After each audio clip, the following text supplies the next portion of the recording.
Ẹ̀yin èèyàn ilé wo lẹ ṣe gist tèmi wọ́n ní. Ẹ̀yin ará ilé, ẹ káàbọ̀ sí orí channel mi Ọ̀ṣálàfíà lẹ́wà ṣe dáadáa ni mo bá yín.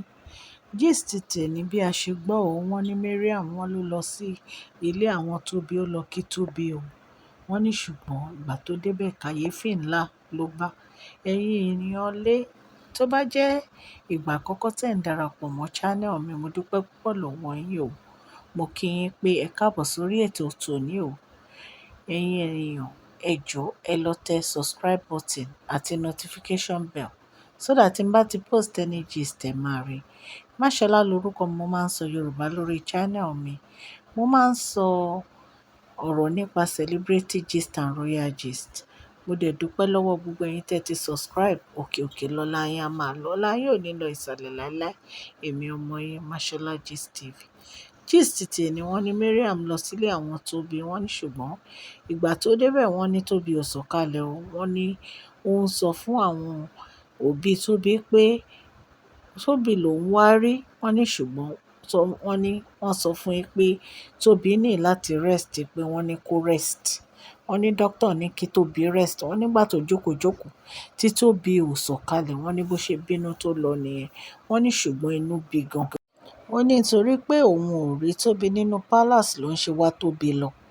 Wọ́n ní bí ó ṣe lọ, wọ́n ní kò sọ fún kábíyèsí kó tó lọ. Wọ́n nígbà tó débẹ̀, wọ́n nígbà tí ò rí Tobi, wọ́n ní ó padà bínú lọ sí palace. Wọ́n nígbà tó dé dé palace ó lọ bá kábíyèsí, ó sọ nǹkan tójú ẹ̀ rí ní ilé àwọn Tobi fún kábíyèsí. Wọ́n ní kábíyèsí sọ fún wípé kí ló dé tó lọ sí ilé Tobi láì sọ fún Tobi. Wípé kò kàn lè máa lọ sílé onílé báyẹn láì má sọ fún ẹni yẹn pé òun ń bọ̀, òun fẹ́ wá kí i. Wípé ìyẹn ò bójú mu. Wọ́n ní àwọn ò mọ nǹkan tó ń wá kiri. So ẹ̀yin èèyàn ilé, wọ́n ní Tobi ní láti ní bed rest. Wọ́n ní ìtorí ẹ̀ ló fi lọ sí ọ̀dọ̀ àǹtí ẹ̀ láti lọ dúró síbẹ̀. Wọ́n nígbà tí ó délé àwọn Tobi, wọ́n ní wọ́n ti rí i pé ó ń bọ̀. Wọ́n ní àǹtí Tobi, wọ́n ló lọ sọ fún Tobi lókè pé Mariam ń bọ̀. Wọ́n ní ṣùgbọ́n Tobi ò yọjú sí o. Wọ́n ní bó ṣe wọ inú ilé wọn wá nìyẹn. Wọ́n ní Tobi refuse láti yọjú sí Mariam o. Wọ́n ní Mariam ò dẹ̀ find ẹ̀. Ní bí ó ṣe lọ nìyẹn nígbà tó dúró tí Tobi ò yọjú sí. Wọ́n ló tún sọ fún àǹtí Tobi pé Tobi lòún wá rí. Wọ́n mọ̀. Wọ́n ní pé kò lè dìde. Pé doctor ní kó ní bed rest. Wọ́n ló bá ní kí ló dé tí òun ò lè lọ bá a lókè. Ẹ̀yin èèyàn lé. So wọ́n ní pé bí wọ́n ṣe ṣáàdá lónìí yẹn pé wọ́n ní rárá. So but wọ́n ní pé ọ̀rọ̀ yẹn pé ó rí bákan bí ìgbà tó yẹ pé wọ́n hide pregnancy Tobi fún Mariam ni. Wípé wọ́n fẹ́ kí Mariam mọ̀ nǹkan tó ń ṣẹlẹ̀. Wọ́n ní pé gbogbo information yìí wọ́n ń pàṣẹ sí kábíyèsí. Kábíyèsí mọ nǹkan tó ń ṣẹlẹ̀. Kábíyèsí àti Tobi wọn ò jà. Wọ́n ní Dr. Elizabeth mọ nǹkan tó ṣẹlẹ̀ gan. Wọ́n ní wọn ò jà. Wọ́n ní but wọ́n fẹ́ kí Mariam mọ nǹkan tó ń ṣẹlẹ̀ sí Tobi. Wọ́n ní wọ́n ò jẹ́ kí ó really rí Tobi àbí kó mọ situation nǹkan tó ń ṣẹlẹ̀ sí Tobi lọ́wọ́lọ́wọ́. So kábíyèsí sọ fún Mariam pé kó má report Tobi fáwọn. Wípé kó má report Tobi fáwọn pé because àwọn ò mọ nǹkan tó wà lọ sílé Tobi. Wípé kò kàn lè ṣàdédé máa lọ sílé èèyàn láì sọ fún ẹni tó nílé wípé òun ń bọ̀ wá kí i.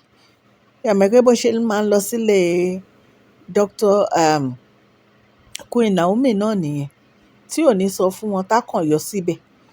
So wọ́n ní pé kábíyèsí ní pé o kàn lè ṣàdédé máa lọ sílé èèyàn kó má sọ fẹ́ni yẹn pé òun bọ̀ ipò wrong. Wípé èèyàn ò kí ń ṣe báyìí. Wípé and wọ́n dẹ̀ tún sọ fún ẹ pé nìyí sick. Ó need bed rest.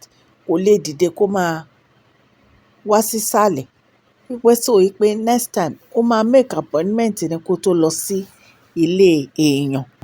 Wọ́n ní bí Mariam ṣe bẹ̀rẹ̀ sí sunkún nìyẹn pé kí ló dé tí gbogbo àwọn èèyàn ń sá fún òun. Kí ló dé tí gbogbo àwọn èèyàn ò like òun. Wípé kí lòun ṣe tóun fi deserve nǹkan tí Tobi ṣe yìí. Wọ́n ní ó máa fa ọ̀rọ̀ yẹn, ó máa fà á gan ni. Tó jẹ́ pé àwọn èèyàn ní àṣé kò sí nǹkan míì ń bẹ.